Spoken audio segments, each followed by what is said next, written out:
अदालत को online attend करता है, ई कोर्ट होती है उसके लिए, लेकिन ई कोर्ट अगर नहीं होती तो इमरान खान के लिए नहीं होती। यहां से वो भगौड़ा 3-3.25 साल हो गए हैं, भाग गया हुआ है। उसके क्राइम मिनिस्टर इंपोर्टेड हुकूमत का 4 हफ्ते की उसने सिर्फ 4 हफ्ते की जमानत ली थी, लेकिन वो आज 3-3.25 साल गुजरने के बावजूद वापस नहीं आया। चुनाचे हम ये बताना चाहते हैं, बारे दिगर बताना चाहते हैं कि हम कानून को हाथ में नहीं लेंगे। मेरे दोस्तों और साथियों,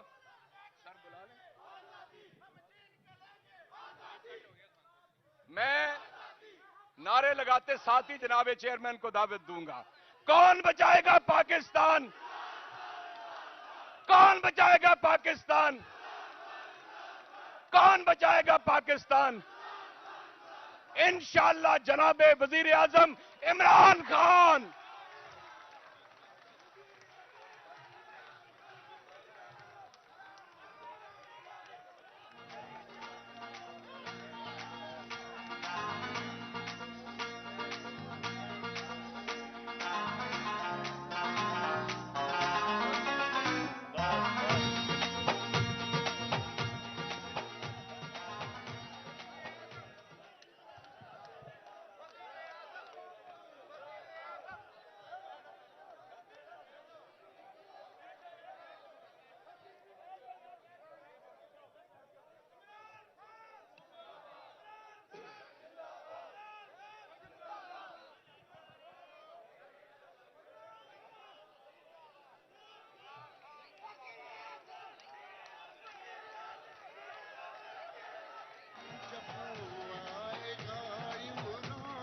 सबकी जान बढ़ेगी, सिखों की शान बनेगा नया पाकिस्तान। जब आएगा बिस्मिल्लाहिर्रहमानिर्रहीम। इय्याका नअबुदु व इय्याका नस्तईन। अल्लाह तेरी इबादत करते हैं और सिर्फ तेरे से मदद मांगते हैं। ला इलाहा इल्लल्लाह, कोई नहीं है खुदा अल्लाह के सिवा। हम सिर्फ एक अल्लाह के सामने झुकते हैं। ना मैं किसी इंसान, ना किसी इदारे, किसी के सामने मैं ना जिंदगी में झुका हूं और इंशाल्लाह आपको भी कभी झुकने नहीं दूंगा।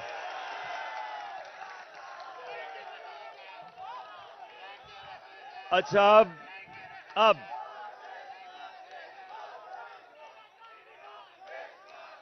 शुक्रिया।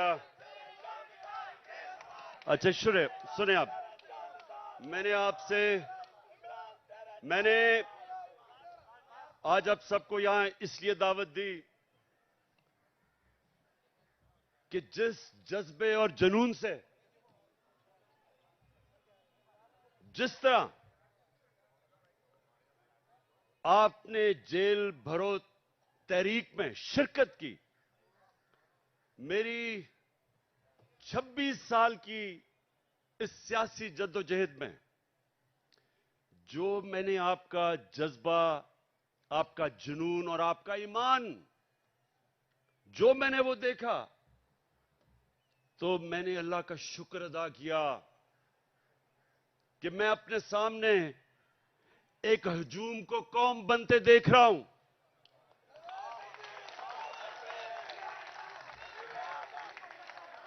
सुने थोड़ा मैं एक मिनट मैंने आपको यहां मेरी हौसला अफजाई के लिए नहीं बुलाया, मैंने तो आपका शुक्रिया अदा करना था।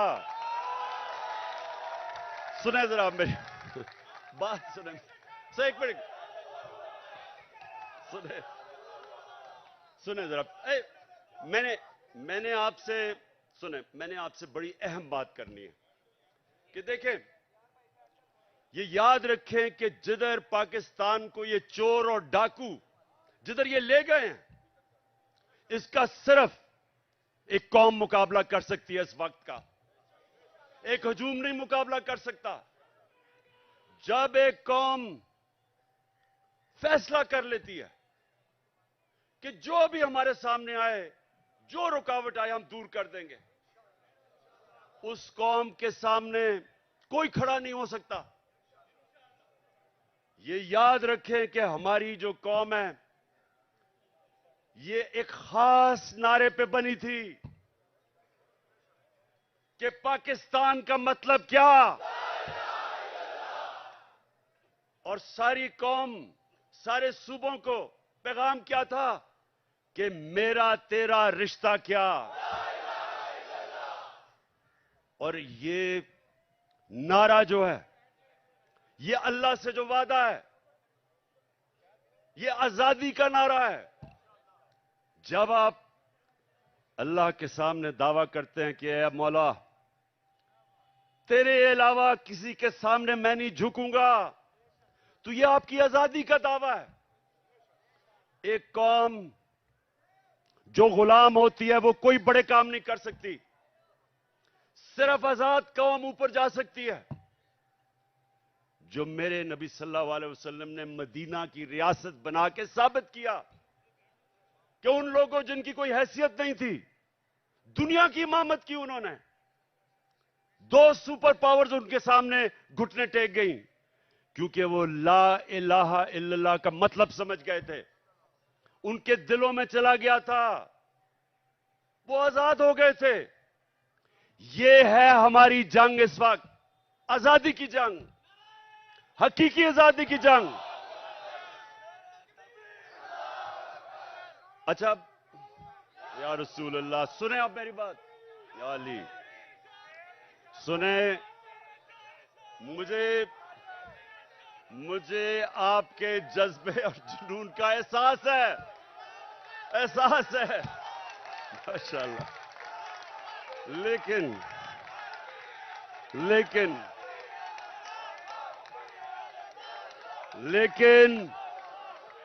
सुने जरा, सुने। अच्छा सुने, बस सुने, बस। अच्छा, अब आज जो पाकिस्तान का बदतरीन वक्त है, माशत डूब गई है, तनख्वाहदार और गरीब पाकिस्तान की तारीख की सबसे ज्यादा महंगाई में पिस गया है। जिन लोगों ने इस मुल्क के ऊपर मुसल्लत होकर इसको तबाह किया, उनके पैसे बाहर पड़े हुए हैं। अरे बस सुनो जरा, इतना आप जेल काट के आए हैं, मैं आपसे कुछ बातें करना चाहता हूं, आप बजाय बातें करने के नारे आपके खत्म नहीं हो रहे। सुने बड़ी गौर से बात, मुझे आपके जुनून का पूरी तरह और जज्बे का अंदाजा है, लेकिन बस मैंने सुना, मुझे सारी तुम्हारी जेल की खबरें आती रही हैं। जिस तरह मैं क्रिकेट मैच का स्कोर देख रहा था, उसी तरह आपके जेल के हालात देख रहा था। अच्छा, अब सुने जरा मेरी बात। देखें, आज हमारा मुल्क ये नीचे क्यों दुनिया के सामने जलील हो रहा है। वो क्राइम मिनिस्टर जाके पैसे मांगता फिर रहा है और लोग ठुकरा रहे हैं उसको। कोई पाकिस्तान का, आप अगर हिंदुस्तान की चैनल देखें तो जो पाकिस्तान को जलील किया जा रहा है, तो ये क्यों हुआ? अब जरा बड़ी गौर से बात सुने, मेरे जज्बा और जुनून वाले, मेरे जो टाइगर, जिस तरह आप जेलों में होके आए हैं, मेरी गौर से बात सुने। देखें, अल्लाह का हुक्म है, अमर बिल मारूफ व नही अनिल मुनकर। क्या मतलब है उसका? हुक्म है अल्लाह को एक कौम को कि तुमने राय हक पे खड़ा होना है, सच पे खड़ा होना है, अच्छाई के साथ खड़ा होना है और बुराई और जुल्म का मुकाबला करना है, जिहाद करनी है। यह हुक्म है अल्लाह का। आज अगर पाकिस्तान का आपने ये हाल देखना है, जो हम नीचे कभी भी पाकिस्तान इतना नीचे नहीं गिरा जो आज है। तो उसकी जरा वजह सुन लो। प्राइम मिनिस्टर 16 अरब रुपए का एफआईए का केस की चोरी में सजा होने लगी थी। 8 अरब नैब के अंदर सजा होने लगी थी, जबकि जनरल बाजवा ने इसको बचा के प्राइम मिनिस्टर बनाया। इंटीरियर मिनिस्टर किसी से फैसलाबाद में पूछ लें कि इससे बड़ा बदमाश फैसलाबाद का है ही नहीं। कोई जुर्म नहीं है जो इसने नहीं किया। अपना खुद कहता है। इनका अपना वजीर वो कहता है कि इसने 18 कत्ल किए हैं। लोग कहते हैं इससे बहुत ज्यादा कत्ल किए हैं इसने। जमीनों पे कब्जे, कातिल। वो बैठ गया इंटीरियर मिनिस्टर। आसिफ जरदारी जो पीछे से बैठ के ये सारा खेल खेल रहा है, वो दुनिया में माना हुआ चोर है। सिंध में जाके पूछें कि लोगों के ऊपर वो क्या जुल्म करता है। मुखालफिन को कत्ल, मुर्तजा भुट्टो कि उसकी फैमिली कहती है इसने मुर्तजा को कत्ल करवाया। चोर, कातिल, अरबों रुपए की चोरी का केस में पकड़ा जाने लगा था। जनरल बाजवा ने बचाया इसको।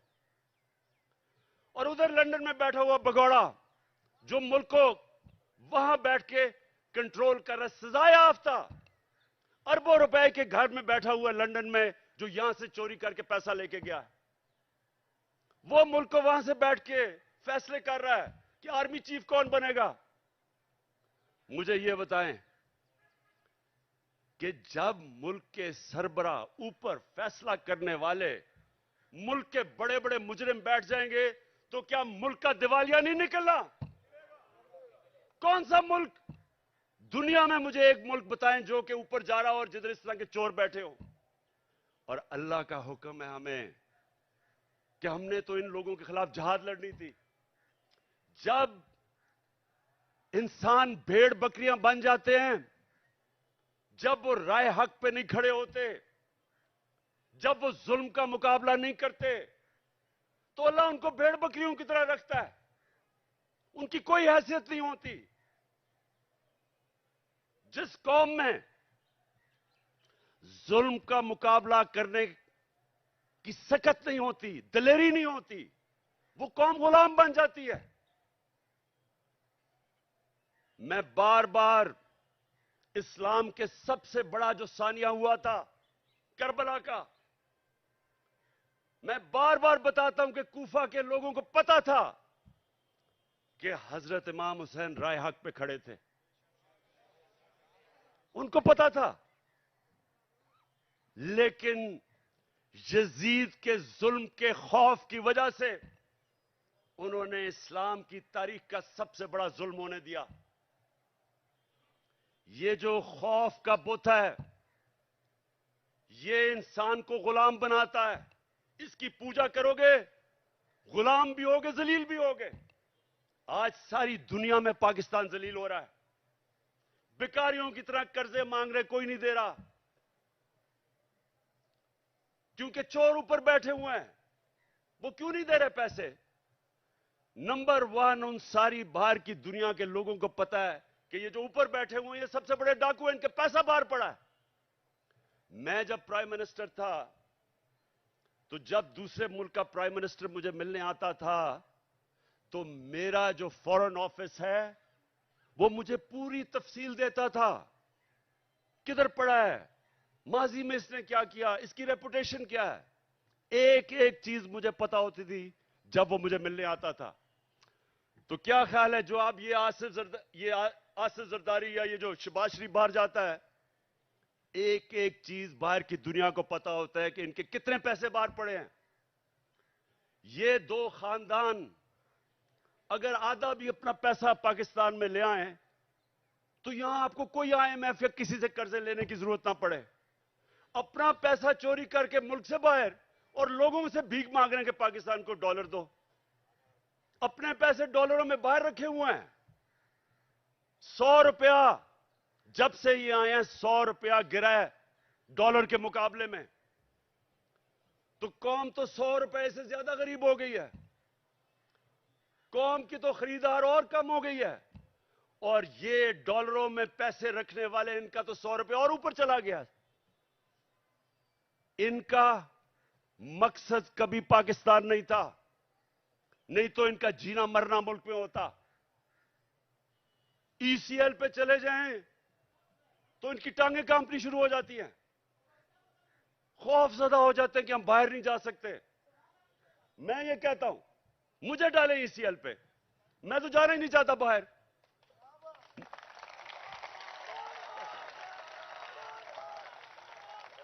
सुने सुने सुने, जब एक मुल्क के ऊपर जराइम पेशा लोग बैठ जाएं और एक मुल्क का आर्मी चीफ साजिश करके उनको ऊपर बैठा दे और फिर कौम को डराए कि अगर आप कुछ करेंगे तो जेलों में डाल देंगे, आपके ऊपर केसेस कर देंगे, खौफ दिलवा के इन चोरों की गुलामी करवाए और कौम चुप करके ये गुलामी तस्लीम कर ले। वो मौलाना रूमी ने जो कहा था, उनसे पूछा कि कौम कैसे मरती है। मौलाना रूमी से पूछा कि इंसान तो हमें पता है कैसे मरता है, कौम कैसे मरती है। मौलाना रूमी ने कहा, जब एक कौम अच्छे और बुरे की तमीज खत्म करती है, कौम मर जाती है। ये हमारी मौत है, ये सुन लो पाकिस्तानियों, ये मौत है। ये चोर जो ऊपर बैठे हुए हैं आपके सामने, इनके ऊपर जो केसेस हुए हैं, केसेस इमरान खान ने नहीं बनाए। इनके केसेस, इनकी जब हुकूमतें थी 10 साल में, तब के केसेस बने हुए हैं। ये सागदार नून लीग की हुकूमत में बाहर भागा था। नवाज शरीफ के 2 बेटे नून लीग की हुकूमत में बाहर भागे थे। मैंने केसेस नहीं बनाए थे। मरियम जो पकड़ी गई पैनमा के अंदर, वो तो इंटरनेशनल इंकशाफ हुआ था, जिधर पता चला कि अरबों रुपए के 4 मेफेयर के लंदन के सबसे अमीर महंगे इलाके में इसके नाम पे निकले और इसके भाई ने टीवी पे जाके तस्लीम किया कि अल्हम्दुलिल्लाह ये मरियम नवाज के फ्लैट है। आज तक एक रसीद नहीं बता सके कि पैसा किधर से आया है, क्योंकि चोरी का पैसा था। वो फिर रही है जिस तरह के कोई मलका एलिजाबेथ फिर रही है पाकिस्तान में, हर जगह कभी एक तक। और उसको, और ये जुल्म देखें, उसको पूरा तरह पुलिस का प्रोटोकॉल, पंजाब की हुकूमत टैक्स के पैसे के ऊपर उसकी मदद, उसके लिए ठहराना चलाना, जलसे करना। और जो साबिक वजीर आजम, एक कातलाना हमला हो चुका है, मुझे पता है कि इन्होंने किया। वो लोग जो आज सारे पावर में बैठे हैं, राना सनाउल्लाह, शहबाज शरीफ और ये जो डर्टी हैरी जिसको मैं कहता हूं, अपनी एजेंसी का आदमी मुझे कत्ल कर रहा है। वो अभी भी इख्तिदार में बैठे हैं और मुझे अदालतों के चक्कर लगा रहे हैं, अदालतों में मुझे चक्कर लगा रहे हैं। जब मैं भी तुम्हारी बात करवाता हूं, अभी करवाता हूं, सुने। वहां जाके अदालतों के अंदर कोई सिक्योरिटी नहीं, पता है कि जान को खतरा है। और फिर से ये 3 और इनके साथ 1-2 और भी मुलव्विस है, पता है कि वो मुझे रास्ते से हटाना चाहते हैं, कोई सिक्योरिटी नहीं है। और छोटे छोटे केसेस में कभी किसी अदालत में बुला लें, कभी किसी अदालत में। और इसको जो कि जमानत पे थी, उसके लिए पुलिस प्रोटोकॉल हो रहा है। मैं सिर्फ कौम को यह बताना चाहता हूं कि इस निजाम को अगर हम कबूल कर गए, जो ये कोशिश कर रहे हैं डरा के धमका के, जिस तरह हम भेड़ बकरियां के हमें कबूल करवा लें, कोई आपके और आपके बच्चों का इस मुल्क में मुस्तकबिल नहीं है। इसलिए एक ही रास्ता है। हमारी कौम, मैं अपनी सारी कौम को आज कहता हूं कि ये जो जेल भरो तहरीक, ये सिर्फ लोगों के खौफ दूर करने थे कि हमें कोई जेलों से फिक्र नहीं। और मुझे पता है, वो बिल्कुल नौजवान ठीक कह रहा है कि जानवरों की तरह इन्होंने हमारे लोगों को रखा। इन्होंने जान के ये साबित करने शुरू कि ये और डरेंगे, पीछे हट जाएंगे। जबकि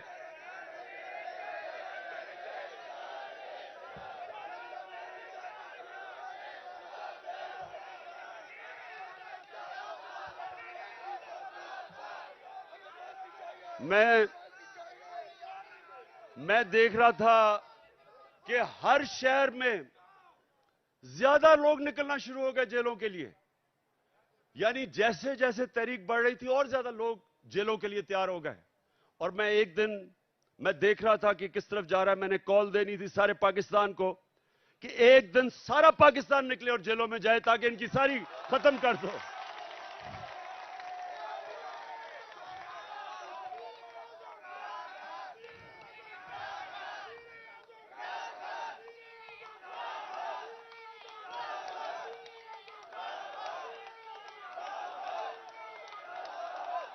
मैं चीफ जस्टिस को, मैं सुप्रीम, ठीक, बस मैं अपने सुप्रीम कोर्ट के चीफ जस्टिस को आज मैं अपने वकीलों के जरिए खत भी लिख रहा हूं कि अगर, जब पता है, खुद इंटीरियर मिनिस्ट्री कह रही है कि इमरान खान की जान खतरे में है, मैं कह रहा हूं मेरी जान खतरे में है, और मैं पहले 2 महीने पहले कह रहा था कि जान खतरे में, उसके बाद हमला हुआ मेरे पे। मैंने पहले पेशन गोई कर दी थी क्या करना है इन्होंने। मैं फिर कह रहा हूं, और मैं चीफ जस्टिस साहब को मैंने कहा वकील आज खत लिखें कि मजाहिया केसेस के ऊपर बुलाया जा रहा है। इलेक्शन के कमीशन के सामने मुजाहरा होता है, मैं घर बैठा हूं और मेरे ऊपर दहशतगर्दी का केस।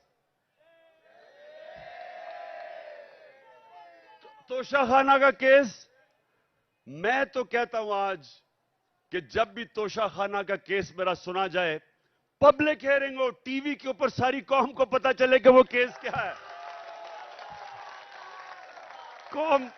कौम को पता चले कि क्या मजाक हो रहा है इस मुल्क से, कि जिन्होंने डाका मारा तोशाखाना के ऊपर जरदारी और नवाज शरीफ ने, उनके केसेस खत्म कर दिए हैं। और जिसने, और इंशाल्लाह ओपन हियरिंग हो, सारी कौम के सामने पता चले तोशाखाना केस क्या है। मैं चैलेंज करता हूं कि सारों के केसेस देखें, और अगर किसी ने कोई भी गैर कानूनी चीज तोशाखाना में नहीं की, उसका नाम इमरान खान निकलेगा। और मैं चीफ जस्टिस को हम ये खत लिखेंगे मेरे वकीलों के जरिए कि जब पता है कि मेरी जान खतरे में है, लाहौर हाई कोर्ट गया और इस्लामाबाद गया, कोई सिक्योरिटी नहीं थी।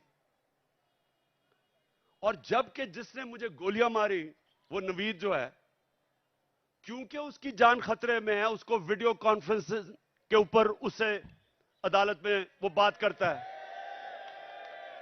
तो ये तो ऐसा है कि जिन्होंने तहफ्फुज देना है, खतरा उन्हीं से ही है। जिसने, अब ये राना सनाउल्लाह जैसा गुंडा कभी ये किसी को तहफ्फुज दे सकता है क्या? ये शहबाज शरीफ जिसने शहबाज शरीफ जिसके ऊपर रिपोर्ट है कि पुलिस मुकाबले में इसने कितने लोग मरवाए हैं, आबद बॉक्सर ने टीवी के ऊपर आके कहा है कि मुझे यह हुक्म करता था लोगों को मारने के लिए। मॉडल टाउन में इन दोनों ने सबके सामने टीवी के ऊपर नहते लोगों के ऊपर गोलियां चला के 14 लोगों को कत्ल किया और 60-70 लोगों को गोलियां लगी। इन लोगों ने तहफ्फुज देना है। और ये जो डर्टी हैरी जिसको मैं कहता हूं, ये अपने इदारे को बदनाम कर रहा है। ये एक ऐसा आदमी है जो साइकोपैथ है, ये नॉर्मल आदमी नहीं है, ये हैवान है। जिस तरह का इसने आजम स्वाति से किया कि उसको नंगा करके जब तशद्दुद कर रहे थे तो रिकॉर्ड कर रहा था। और सुन रहा था।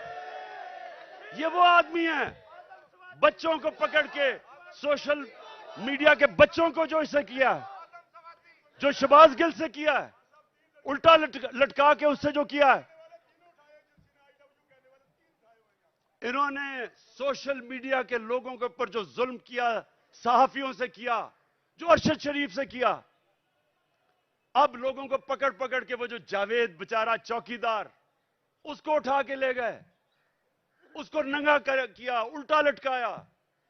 एक तो ये साइकोपैथ, नंगा करने का इसको बड़ा शौक है, ये नॉर्मल नहीं है, इसका ज़हनी तवाजुन ठीक नहीं है। नंगा करके फिर उसको एक चरपाई के साथ बांधा, कुत्ते की तरह उसको जंजीर बांध के चरपाई के साथ 3 दिन बांधा। कौन करता है अपने लोगों से ऐसे?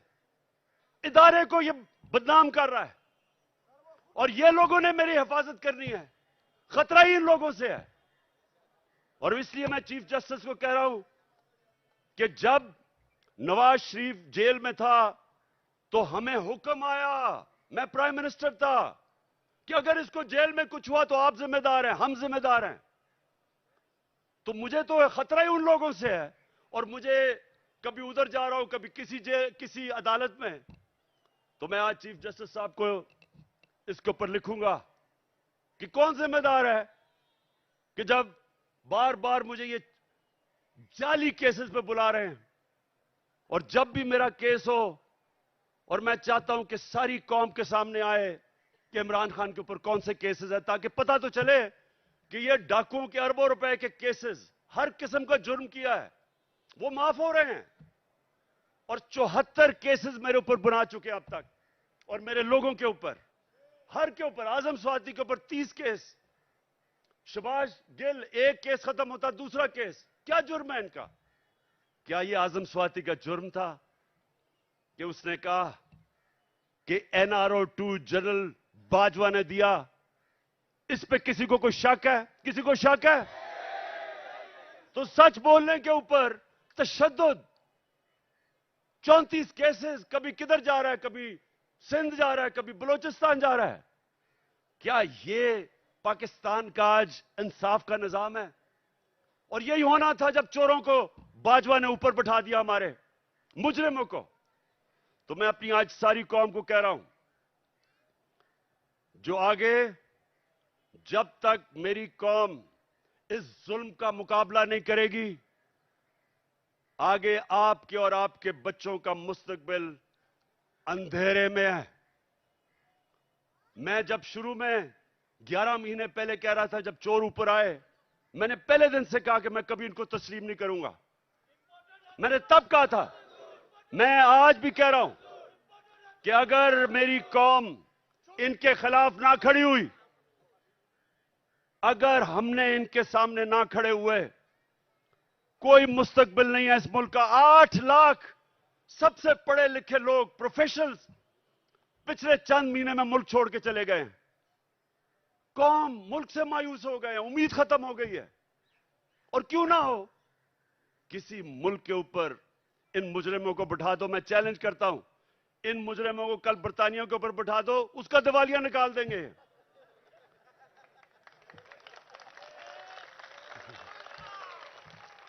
मैं आखिर में सुने, मैं आप सबको खराज तहसीन पेश करता हूं। मैं आपके जज्बे और जुनून को सलाम करता हूं। और मैं आप सबको ये बताना चाहता हूं कि जितना हम सब आपको देख रहे थे जब आप जेलों में थे, जो आपको पकड़ रहे थे, आपने मेरी सारी पार्टी का सर फख्र से ऊपर कर दिया। बहुत बहुत शुक्रिया। नाए जरूरी ऐलान सुने। आप आज के बाद, खान साहब ने कहा है ये मेरा जांबाज स्क्वाड है, जांबाज स्क्वाड जिंदाबाद, जांबाज स्क्वाड। रात 10 बजे तक आपने बाहर रहना है और उसके बाद आप जाइएगा, इसलिए कि इंपोर्टेड हुकूमत इस वक्त चारों तरफ जो है पुलिस लेकर आ गई है और इसका अंदेशा है कि वो गिरफ्तारी करें। इसलिए रात 10 बजे तक आपने रहना है, फिर लाहौर के दोस्त आ जाएंगे।